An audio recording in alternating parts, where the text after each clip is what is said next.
ఓం నమో భగవతే శ్రీ రమణాయ. తన వలె కష్టాల పాలైన మహామహులు చరిత్రలో ఎవరైనా ఉన్నారా అని ధర్మరాజు అడుగగా బృహదస్వ మహర్షి చెబుతున్నాడు.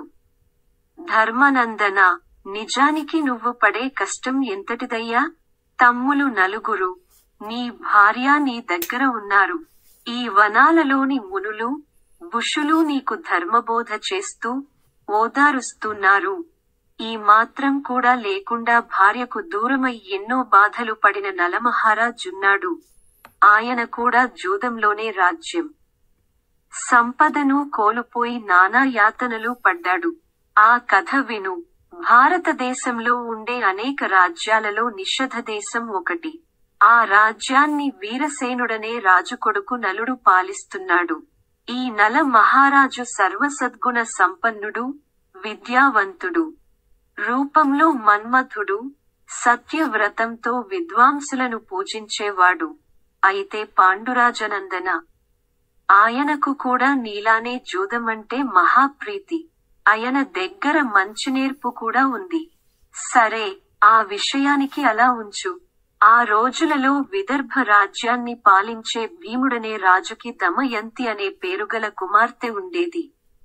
ఆమెకు 16 నిండే నాటికి ఆమె గుణ, శీల, సుందర రూపాలను గురించి దేశదేశాలలో చెప్పుకునేవారు. సాధారణంగా అందం కల ఆడవారికి వినయం ఉండదు. కొందరికి శీలం ఉండదు. వినయము, శీలము లేని అందగత్తెను గురించి అందరూ ఆరిపోసుకుంటారే తప్ప మంచి మాట అనరు. అలా కాకుండా ఈ దమయంతి తన అందం కంటే వినయ, గుణ, శీలాలతో అందరి మెప్పును పొందింది. అలానే సదాచార, సద్గుణ రూపాలకు, సాహస పరాక్రమాలు తోడుగా ఉన్న నలమహారాజుకి దమయంతి తగిన ఇల్లాలు కాగలదని దేశాలు తిరిగే విద్వాంసలు అంటుండేవారు. ఈ వార్త నల దమయంతులిద్దరి చెవిని పడింది. ఒకరినొకరు చూచుకోకుండానే వారి మధ్య అనురాగం అంకురించింది. అలా ఉండగా ఒకనాడు నలుడు తన ఉద్యానవనంలో విహారం సాగించే సమయంలో అక్కడ తిరిగే హంసలలో ఒక రాయంచ నలుని చేతికి చిక్కింది. దాని అందాన్ని చూసి ఆనందించే నలునితో ఆ హంసః మహారాజా, నువ్వు నన్ను విడిచిపెడితే నేను విదర్భదేశం వెళ్లి అక్కడ దమయంతికి నీ గుణ, రూప, సాహసాలు వివరించి ఆమెకు నీ యందు అనురాగం కలిగేలా చేస్తాను అంది. నలుడు విడిచిపెట్టాడు. హంస బయలుదేరి వెళ్లి విదర్భరాజు ఉద్యానవనంలో విహరించే దమయంతిని సమీపించి నలుని గుణగణాలు కీర్తించింది. ఆ మాటలు విని దమయంతి హంసను లాలించి ఇదే విధంగా నా గురించి ఆ మహారాజుకి చెప్పవలసిందిగా ప్రార్థించింది. హంస అలాగే అని వెళ్లి విషయమంతా నలునికి విశదం చేసింది. తన కుమార్తె వయసు గమనించి విదర్భరాజు స్వయంవరం ప్రకటించాడు. ఆ స్వయంవరానికి దేశదేశాల రాజులతో పాటు దేవతలు కూడా వచ్చారు. వారు వచ్చే దారిలో నలుని చూసి తమ పక్షాన దమయంతి దగ్గరకు రాయబారిగా పంపారు. దేవతల అనుగ్రహం వల్ల నలుడు ఎవరికంటా పడకుండా సరాసరి దమయంతి అంతఃపురంలో ఆమె ఎదుట నిలిచాడు. ఆ సుందరాకారుని చూసి దమయంతి ఆశ్చర్యంతో ఆర్య, దివ్య సుందరాకారంతో ఉన్న మీరెవరు? ఈ అంతఃపురంలోకి తేనుటీగ రావడానికి వీలులేదే, మీరెలా వచ్చారు అంది. నలుడు, కళ్యాణి, నేను ఇంద్ర, వరుణ, యమ, అగ్నిహోత్రులు పంపగా వారి అనుగ్రహం వల్ల ఎవరి కంటబడక ఇక్కడకు దూతగా వచ్చాను. రేపు స్వయంవరంలో నువ్వు ఈ నలుగురిలో ఒకరిని వరించాలి. దమయంతి, తమరెవరో చెప్పలేదు. నలుడు, నన్ను నలుడంటారు. నిషధ చక్రవర్తిని. దమయంతి సిగ్గుతో, ఆనందంతో తలవంచి, మహారాజా, నా మనసెవుడు మిమ్మే ప్రాణనాథునిగా వరించింది. అలనాడు హంస చెప్పిన నాటి నుంచి మిమ్మే ఆరాధిస్తున్నాను. ఈ స్వయంవరం మీ కోసమే ప్రకటించారు. మీరు నా భర్త. అలా జరగని నాడు మరణమే శరణ్యం అంది. పరిపరి విధాల దేవతల ఘనతను గురించి చెప్పి, వారిలో ఎవరినో ఒకరిని వరించడం ఉచితమని నలుడు ఎంత బోధించినా అంగీకరించలేదు దమయంతి. దేవతా సమక్షంలోనే మిమ్ము వరిస్తాను అంది. నలుడు తిరిగి వచ్చి అంతా వివరించాడు. దేవతలు ఆశవీడక మరునాడు స్వయంవర మండపానికి నలుని వేషంలో వచ్చి వాని ప్రక్కనే కూర్చున్నారు. దమయంతి స్వయంవర సభలో అడుగుపెట్టి ఒక్కొక్కరినే చూస్తూ నలుని సమీపించింది. అక్కడ 5 నలమహారాజులు కనిపించగా, ఓ దివ్యపురుషులారా, నేను ప్రేమించే నలమహారాజు మీలో ఎవరు అంది. వారు 4 లేచి నిలబడ్డారు. నలుడు కదలలేదు. అప్పుడు దమయంతి ఆ 4కి నమస్కరించి నలుని మెడలో పూలమాల వేసింది. దేవతలు వారిని దీవించి వెళ్లారు. నలుడు భార్యాసహితుడై తన రాజ్యానికి వచ్చాడు. 12 సంవత్సరాలు సుఖ సంతోషాలతో నలదమయంతులు జీవనం సాగించారు. వారికి ఇంద్రసేనుడనే కుమారుడు, ఇంద్రసేన అనే కుమార్తె కలిగారు. వారు చక్కని శిక్షణలో పెరుగుతున్నారు. ఆ రోజులలో పొరుగు రాజైన పుష్కరుడు నలుని దగ్గరకు వచ్చి తనతో జూదం ఆడమన్నాడు. జూదానికి, యుద్ధానికి ఆహ్వానం వస్తే తిరస్కరించరాదు అనే నియమం కల నలుడు అంగీకరించాడు. జూదం ఆరంభమైంది. పుష్కరుని మాయజూదంలో నలుడు ఒక్కొక్క పందెం ఓడిపోతున్నాడు. ఓడిన కొద్దీ ఆవేశంతో పందెం పెంచుకున్నాడు. గెలిచిన ఆనందంతో పందెం కాస్తున్నాడు పుష్కరుడు. రోజులు గడుస్తున్నాయి. భర్త జూదంలో సర్వం ఓడిపోతున్నట్టు తెలిసి దమయంతి తన బిడ్డలిద్దర్నీ ఒక రథం మీద పుట్టింటికి పంపింది. అన్ని సంపదలు ఓడిపోయిన నలునితో పుష్కరుడు, ఇంక నీ దగ్గర పైసా కాసులేదు, నీ భార్య ఉంది. ఆమెను కూడా పందెం కాస్తావా అన్నాడు. నలుడు దీనవదనంతో కోట దాటి వచ్చాడు. దమయంతి కూడా అనుసరించి సున్నాది. శత్రు నగరంలో ఉండరాదని రాజ్యం విడిచివారు వెడుతున్నారు. ప్రజలందరూ, జూదం ఎంత పని చేసింది, ధర్మ ప్రభువైన నలమహారాజుకి కూడా కష్టాలు తెచ్చిపెట్టింది అని కంటనీరు పెట్టారు. నల దమయంతులిద్దరూ తిరిగి తిరిగి ఆహారం కూడా దొరకని చోట మంచినీరు త్రాగి కాలం గడుపుతున్నారు.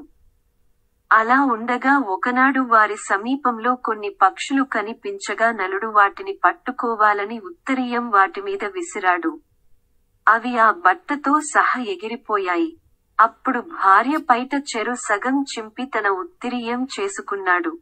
కొంత దూరం నడిచి 4 దారులు కలిసే ఒక కూడలిలో నిలబడి, దమయంతి, ఇంతవరకు నాతో ఎన్నో కష్టాలు అనుభవించావు. ఇప్పుడు నీకు శ్రేయోమార్గం బోధించాలని ఉంది. ఇదిగో ఇటు దక్షిణంగా వెడితే అవంతి దేశం చేరుతావు, అటునుంచి కొంచెం ముందుకు వెడితే విదర్భదేశం వస్తుంది అన్నాడు. దమయంతి ఆ మాటలు విని కన్నీరు విడిచి, నాథా, ఎందుకు చెబుతున్నారు నాకు ఈ దారి? రాజ్యం పోయినా, సంపదలు పోయినా, కట్టుబట్ట పోయినా మిమ్మల్ని నేను విడివలేదు. మీతోనే కష్టమైనా సుఖమైనా అనుభవించడానికి సిద్ధంగా ఉన్నాను. ఎలా అయినా మీ దుఃఖాన్ని తగ్గించడానికే నేను మీతో ఉన్నాను. నన్ను వదలకండి అంది. అప్పుడు నలుడు దమయంతి భార్య కంటే ఈ ప్రపంచంలో స్నేహితుడు, ఆప్త బంధువు ఎవరూ లేరు. ఈ విషయానికి నేనెరుగుదును. ఎరిగి నిన్ను విడిచిపెడుతానని ఎందుకు అనుకున్నావు? ఒకవేళ నీకు నేను దూరమైనా నా మనస్సు ఎప్పుడూ నీ మీదనే ఉంటుంది. మన ప్రేమకు అంతరాయం ఉండదు అన్నాడు. అలా మాట్లాడుకుంటూ వారు ఒక సత్రం చేరారు. ఆ రాత్రి నిద్రస్తున్న వేళ దమయంతిని విడవలేక విడిచి వెళ్లిపోయాడు నలుడు.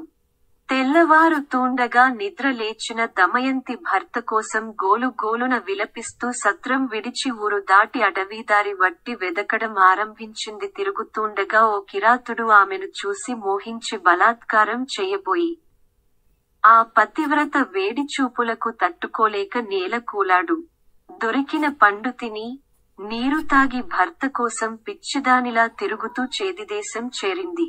అక్కడి జనులందరూ ఆమెమ పిచ్చిదానిగా భావించి వెంటాడుతూ సున్నాటే. రాజభవనం నుంచి చూసిన రాజమాత తన దాసిని పంపి దమయంతిని రాజభవనంలోకి రప్పించింది. దమయంతి రాజభవనంలోని అంతఃపురంలో మహారాణి నందాదేవి దగ్గరకు రాగానే ఆవిడ ఆదరంతో కూర్చుండబెట్టింది. పరిచారికలందరినీ దూరంగా వెళ్ళమని, అమ్మాయి, ఎవరింటి బిడ్డవమ్మా, నీ భర్త ఎవరు, ఈ దశలో ఎందుకున్నావు, అలంకారాలు లేకపోయినా, జుట్టు చిందర వందరగా ఉన్నా, మాసిన బట్టలతో ఉన్నా నీలో దివ్యశోభ కనిపిస్తున్నది. సత్యం చెప్పు తల్లి అని బుజ్జగింపుగా అడిగింది. దమయంతి విచారంతో, మహారాణి, నేను ఎవరి బిడ్డనని చెప్పను. ఆ కథ మరచిపోయాను. ప్రస్తుతం ఏకాకిని, సైరంధ్రి వృత్తిలో నాకు ప్రవేశం ఉంది. రాజు అంతఃపురాలలో నా నియమాలకు భంగం కలగని చోట ఆ వృత్తిలో ఉంటాను. నా భర్త గుణ, శీల రూపవంతుడు. కాని అన్యాయంగా జరిగిన జూదంలో అన్నీ కోల్పోయి అడవుల పాలయాము. ఆయన నన్ను ఒక సత్రంలో ఓ సున్నాటరిగా విడిచి వెళ్ళాడు. ఆయన కోసం తిరుగుతూ ఇలా వచ్చాను. మీరు నా నియమాలకు అంగీకరిస్తే ఇక్కడే ఉంటాను అంది. అంగీకరించింది మహారాణి. తన కుమార్తెను పిలిచి మహారాణి అన్ని విషయాలు చెప్పి, ఈమెను కంటికి రెప్పవలె చూసుకోవాలి అంది. ఆ విధంగా దమయంతి వారి అంతఃపురంలో కాలం గడుపుతున్నది. ఆ రాత్రి సత్రంలో బయలుదేరిన నలుడు ఒక మహారణ్యంలో సాగుతూండగా అక్కడ దావానలం వ్యాపించి మంటలు లేచాయి. ఆ మంటలలో నుండి ఆర్హనాదం వినిపించింది. దీన జన రక్షణ దీక్షగల నలుడు అటునడువగా, ఓ పుణ్యాత్ముడా, ఇటురా, నేను నాగవ జాతి కర్కోటకుడను. నారదుల వారి శాపం వల్ల ఇక్కడ కర్రలా వడి ఉన్నాను. నీ దర్శనంతో నాకు శాపం పోతుందని ఆయనే అన్నారు. నన్ను ఈ మంటల నుండి కాపాడితే నీకు మేలు చేస్తాను అని కర్కోటకుడు పలుకగా నలుడు వానిని ఈవలకు తెచ్చి వదిలాడు. అప్పుడు కర్కోటకుడు, ఆర్య, మీరు 10 అడుగులు వెనకకు వేయండి, మీకు శుభం కలుగుతుంది అన్నాడు. నలుడు 10వ అడుగు వేయగానే కర్కోటకుడు నలుని కాటు వేశాడు. ఆ సర్ప విషం ఎక్కగానే నలుడు నల్లని మరుగుజ్జు వాడయాడు. నలుడు తెల్లబోయి చూడగా, కర్కోటకుడు, మహారాజా, బాధపడకు, ప్రస్తుతం నన్ను కలిపురుషుడు బాధిస్తూ అన్నాడు. నా విషంతో వాడు మాడుతుంటాడు. అంతవరకు నీ రూపం ఎవరికీ తెలియకుండా రహస్యంగా గడపడానికే నేను కాటువేశాను. ఇది మొదలు నీ పేరు బాహుకుడు. ఇప్పుడు నువ్వు అయోధ్యకు వెళ్లి ఆ రాజు బుతుపర్జుని కొలువులో చేరు. ఆయనకు జూదం అంటే పిచ్చి. ఆయన దగ్గర ఆ విద్య గ్రహించాలంటే నీకు తెలిసిన అశ్వహృదయం ఆయనకు నేర్పాలి. దానితో మిగిలిన కార్యాలు చక్కబడతాయి. నీకు నీ రూపం ఎప్పుడు కావాలంటే అప్పుడు నన్ను స్మరించు అని చెప్పి మాయమయ్యాడు. బాహుక రూపంతో నలుడు అయోధ్య చేరి, రాజును దర్శించి తనకు అశ్వశాస్త్రం తెలుసునని, జూతం కూడా వచ్చునని, వంట చేయటంలో మంచి అనుభవం ఉన్నదని చెప్పగా, ఆ మహారాజు వానిని తన అశ్వపాలకుడుగా నియమించాడు. అలా కాలం గడుపుతున్నాడు నలుడు. నిత్యం రాత్రి వేళల దమయంతినే స్మరించుకుంటున్నాడు. తన కుమార్తె దమయంతి, అల్లుడు నలమహారాజు అరణ్యాల పాలయారని విన్న విదర్భరాజు విచారంతో తన నగరంలోని విప్రవరలను రావించి, వేదవిదులారా, మీరు దేశ దేశాలు తిరుగుతూ అనేక నగరాలు చూస్తుంటారు. ఎక్కడైనా నా కుమార్తె, ఆమె భర్త కనిపిస్తే ఆ వార్త నాకు అందించండి. అందుకు ప్రత్యుపకారంగా మీకు అగ్రహారం ఇచ్చి 100 గోవులు సమర్చిస్తాను అన్నాడు. వారందరూ తమ పర్యటనలో నలదమయంతుల జాడ తెలుసుకోవడానికి ప్రయత్నాలు ఆరంభించారు. వారిలో సుదేవుడనే విద్వాంసుడు చేది రాజ్యం చేరి రాజు ఇంట సభకార్యం జరిగే వేళ అక్కడ ఉన్న నారీమణుల మధ్య దమయంతిని గుర్తుపట్టాడు. పతి వియోగంతో, అరణ్య యాత్రల క్షేసాలతో కృశించిన దమయంతి రాహుగ్రస్తమైన చంద్రబింబంలా ఎండకు వాడిపోయిన తామర పువ్వులా కనిపించింది. నెమ్మదిగా వీలు చూసి ఆమెను ఏకాంతములో కలిసి తన కథ చెప్పాడు సుదేవుడు. దమయంతి మాట్లాడకుండా బొట కన్నీరు విడిచింది. అది చూసి రాజకుమారి సునంద ఆ విషయానికి తన తల్లితో చెప్పింది.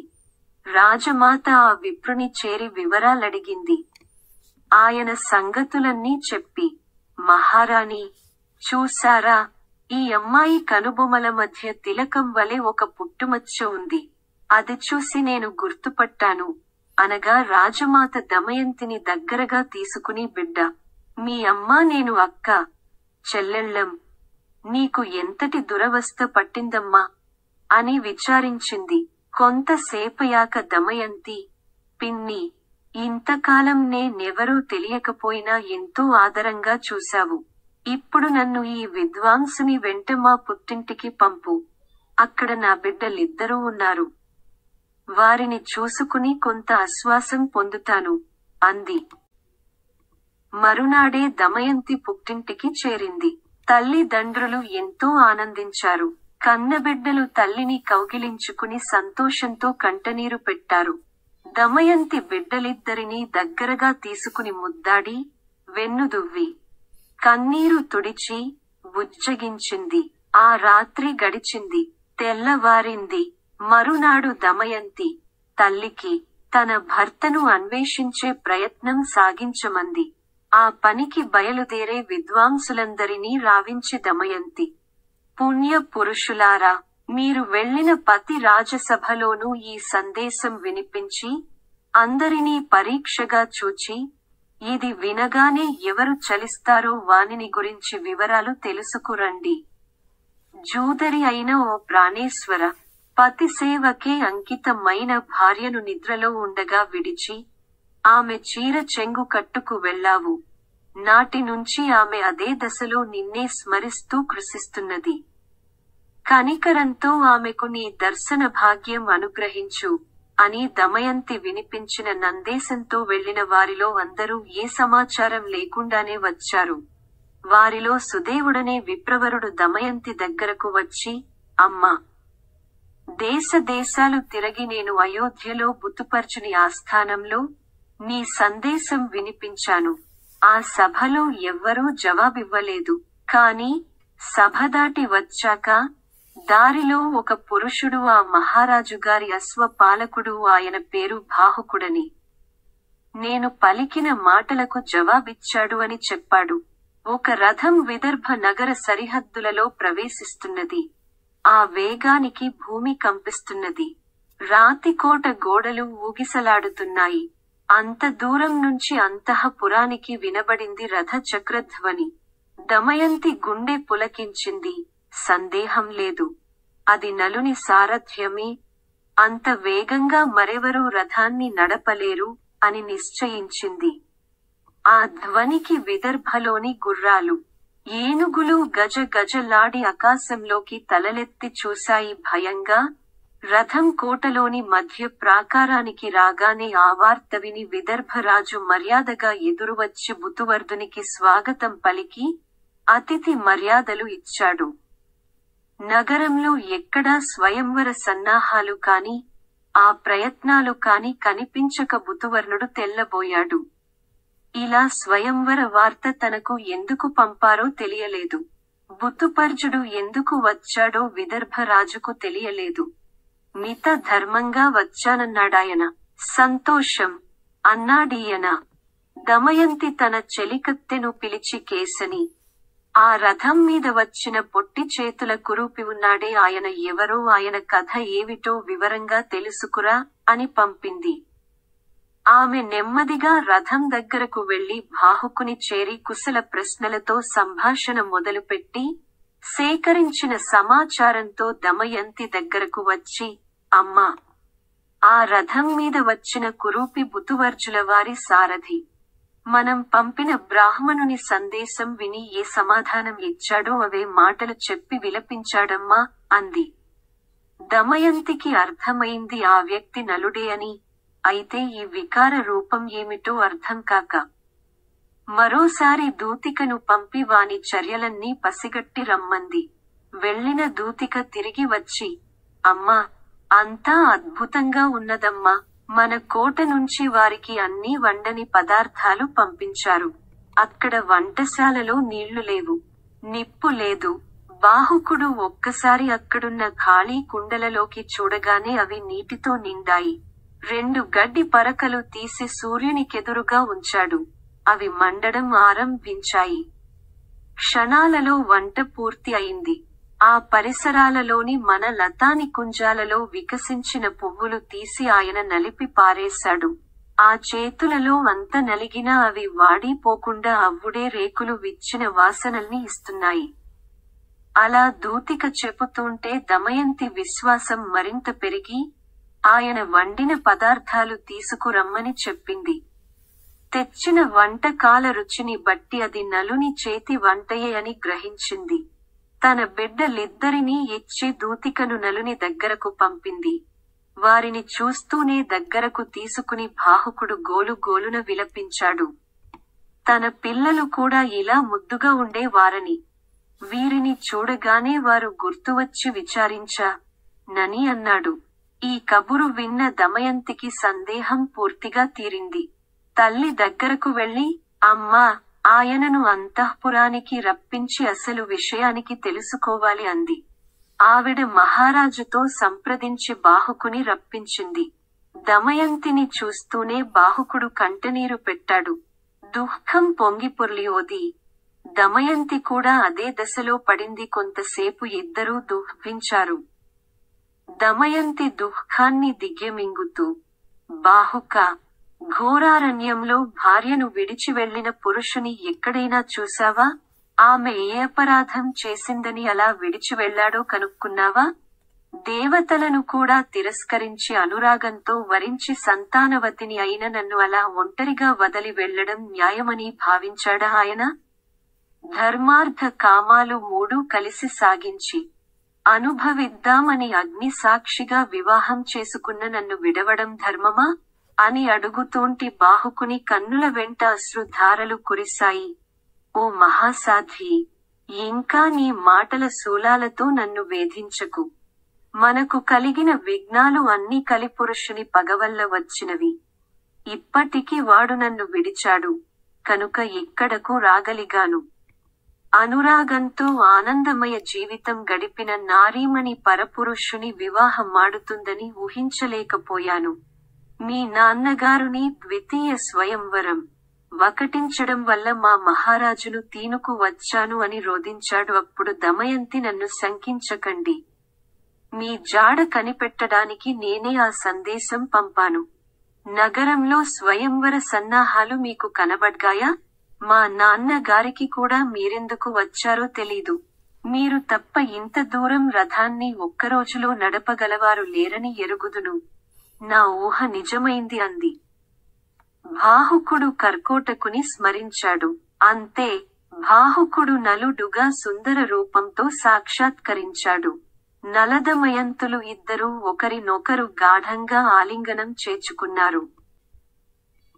వాడిపోతున్న నారు మడికి తొలకరి చినుకులు పడినట్లు వారి దుఃఖభర హృదయాలు ఆనంద గగనంలో విహరించాయి. మరునాడు తెల్లవారుతూండగా నలదమయంతులు అభ్యంగన స్నానం చేసి నూతన వస్త్రాలు ధరించి మహారాజును సమీపించి నమస్కరించారు. ఆయన పరమ సంతోషంతో వారిని ఆశీర్వదించి నగరంలో ఉత్సవాలు జరిపించాడు. తన సేవకుడుగా ఉన్న బాహుకుడు నలుడని తెలియగానే ఋతుపర్జుడు వచ్చి క్షమార్చన కోరాడు. అనంతరం వారి వద్ద సెలవు తీసుకుని వెళ్లాడు. నలదమయంతులు కొంతకాలం ఇక్కడే సుఖభోగాలు అనువించారు. అప్పుడు అన్నాడు నలుడు, నేనిప్పుడు పుష్కరుని ఓడించగల జూద రహస్యాలు నేర్చుకున్నాను. వెళ్లి వాడితో ఆడి ఓడించి మన రాజ్యం సంపాదించి వస్తాను అని వెళ్లి పుష్కరుని జూదానికి పిలిచాడు. పుష్కరుడు పరమ సంతోషంతో జూదానికి దిగి సర్వమూ ఓడిపోయి నలుని పాదాల మీద పడ్డాడు. నలుడు వానిని క్షమించి, నీ రాజ్యానికి నువ్వు పో అన్నాడు.